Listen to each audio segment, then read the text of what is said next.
Hello Army, welcome back to my channel. Okay, I have to be completely honest with you before we start today. When I first came across this content, I thought I knew what I was getting into.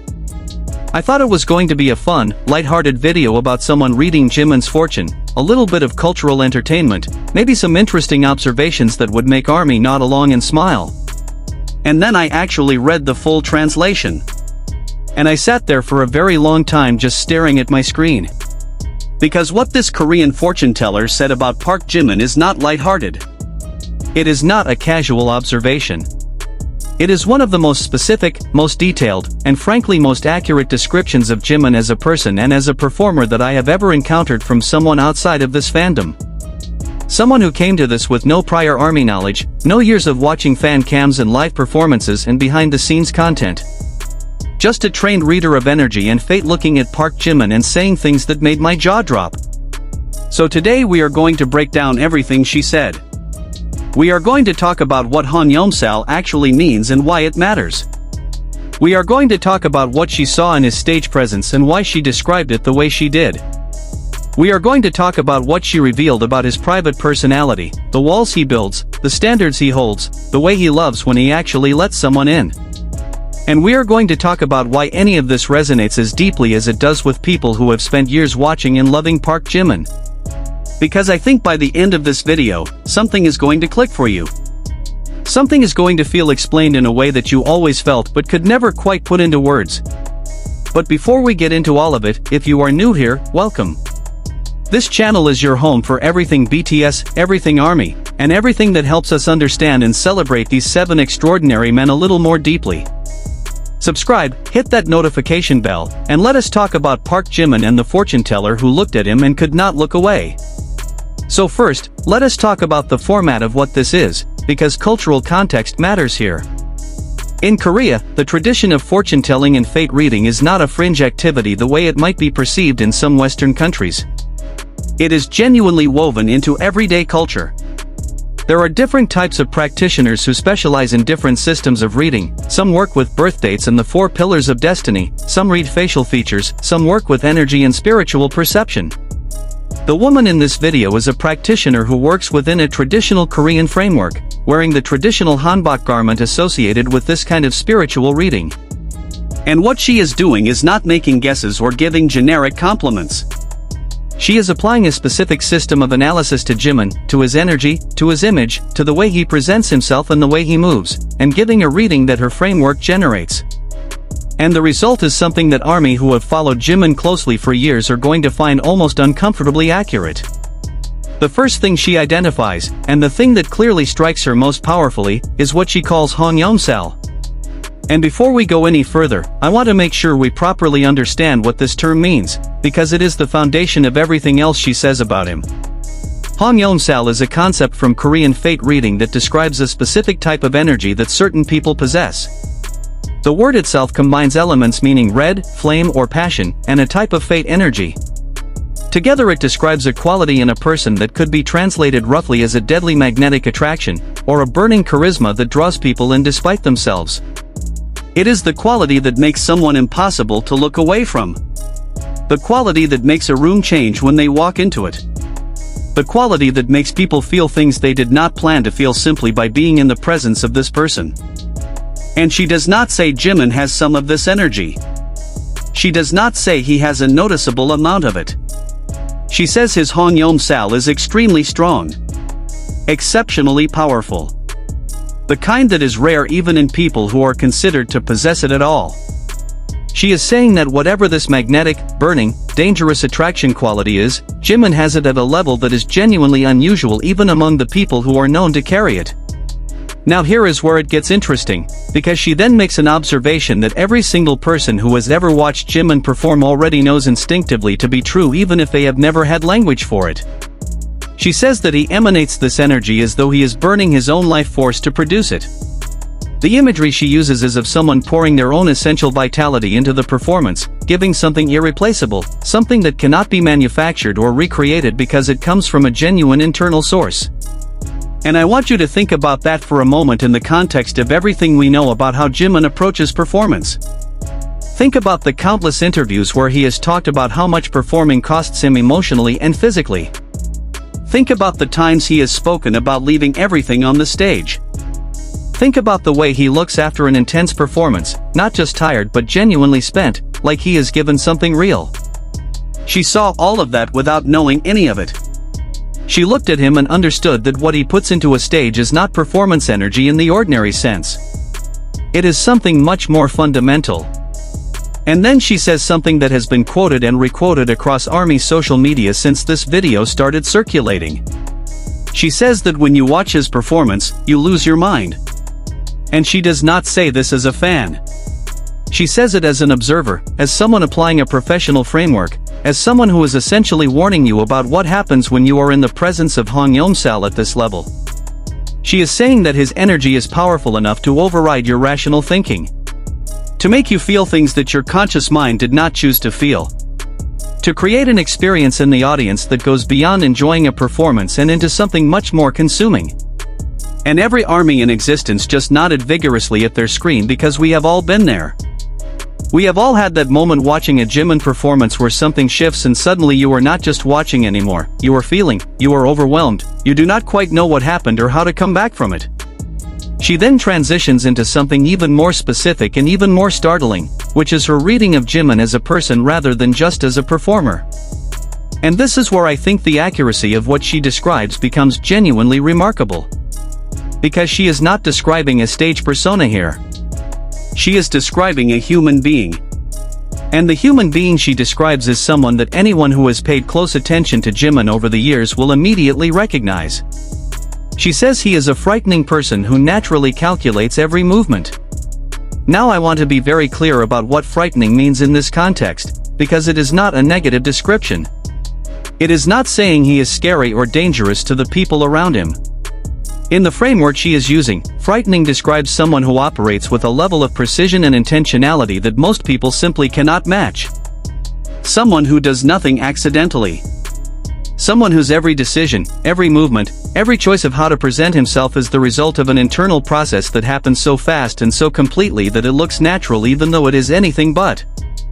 And if you have ever watched Jimin discuss his approach to choreography, his approach to stage design, his approach to the visual and emotional language of his performances, you know that this description is accurate to a degree that feels almost intrusive.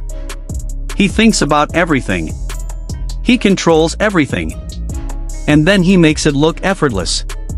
That is exactly what she is describing. But then she pivots to his private life, to the person who exists off the stage and away from the cameras, and this is where the reading becomes something different. Something more vulnerable and more human. She says that in his personal life, he builds enormous walls around himself. That he has extremely high standards and is very sensitive, and because of both of those things, he does not allow just anyone to enter his inner world. He is selective in a way that goes beyond simple introversion or preference for privacy. He has constructed genuine barriers, genuine filters, genuine tests that people have to pass simply by virtue of existing in his orbit long enough and consistently enough before he will consider letting them in. And as someone who has followed Jimin for years, as ARMY who has watched him navigate friendships and relationships and the complex social dynamics of living your life in public, this description feels profoundly true. We have all noticed that while Jimin is warm and generous and incredibly attentive to his fans, there is simultaneously a quality of reserve to him. A quality of careful observation before full openness. A sense that his real self, the one that exists beyond the stage and beyond the idol presentation, is something that he guards carefully and only shares with people who have genuinely earned that trust. But then she adds the piece that completely changes the emotional tone of everything she has said. She says that once Jimin decides someone is his person, once they make it through those walls and past those high standards and into the actual inner circle of his life, he is a romantic who will give everything. Everything. There is no half measure with Jimin in relationships. There is no casual, take it or leave it energy when he has actually chosen someone. He loves completely and generously and without reservation, because the same intensity that he brings to the stage and to the perfection of his craft, he brings to the people he loves when he loves them. I have to pause here because I think this combination, the high walls followed by the total surrender when those walls come down, is one of the most recognizable things about Jimin that ARMY has observed over years of paying attention to him. The way he is simultaneously the most generous and warm person in the room and also the person who you sense is always observing, always evaluating, always deciding how much of himself is appropriate to share in this particular moment with this particular person.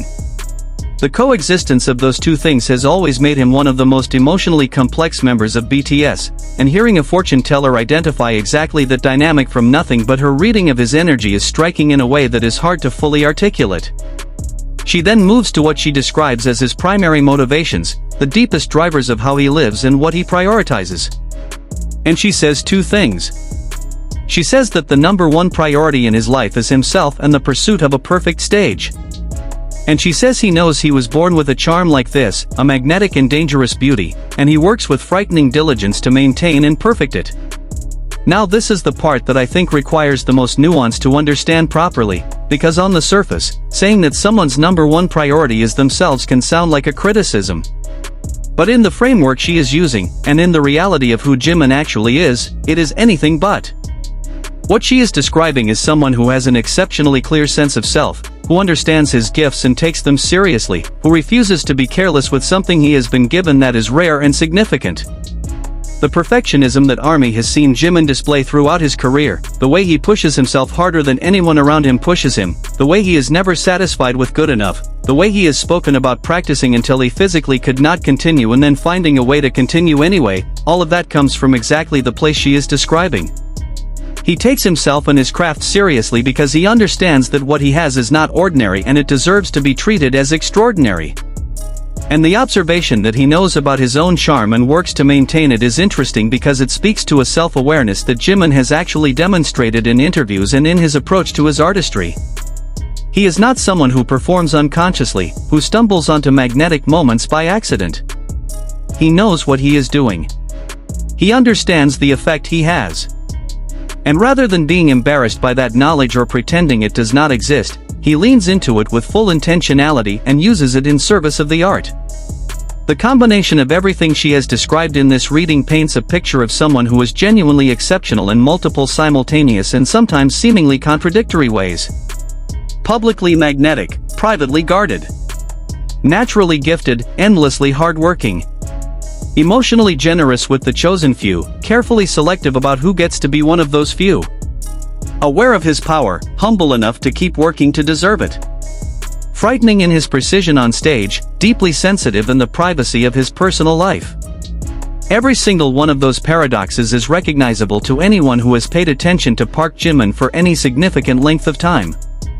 And the fact that a Korean fortune teller, working from her own traditional framework with no input from ARMY or from BTS content, arrived at all of them through her reading of his energy, is something that I find genuinely extraordinary. Whether you believe in the specific system of fortune telling she practices or not, whether you take the concept of Hongyeonsal literally or metaphorically, the descriptive accuracy of what she produced is undeniable. This is who ParkJimin is. This is what ARMY has always known, felt, observed in the small moments and the big performances and everything in between. The burning, consuming stage presence that costs him something real every time he delivers it. The private sensitivity that exists underneath the public magnetism. The high walls that protect a heart that loves completely when it finally opens.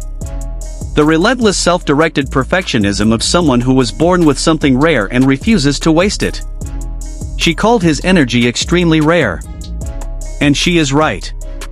In a global entertainment landscape full of talented, charismatic, visually striking performers, ParkJimin is rare. Not just in degree but in kind. The specific combination of things he brings to a stage, and the specific combination of things he is when he steps off it, is not something you find often. It might be something you only find once. And ARMY found him. We get to watch every performance knowing what it costs him. We get to see the walls and appreciate the warmth that exists behind them. We get to understand the perfectionism as love rather than ego. We get to know that when he gives everything on a stage, he is genuinely giving everything. And we get to love him for all of it, the dangerous charm and the private sensitivity and the frightening precision and the complete romantic heart, the whole extraordinarily complicated and extraordinarily rare person that ParkJimin is. The fortune tellers saw it in one reading. We have been seeing it for years. And if anything, hearing it described by someone from completely outside this world just makes us appreciate it even more deeply. If this video resonated with you, please give it a thumbs up and make sure you are subscribed because we will keep covering every Jimin moment, every milestone, every piece of content that helps us understand and celebrate who he is. Drop a comment and tell me which part of the fortune teller's reading hit you the hardest. Was it the Han Yeon-sal description? Was it the walls he builds? Was it the part about how he loves when he lets someone in? I want to know what landed for you, because I think this community always has something beautiful to say about ParkJimin.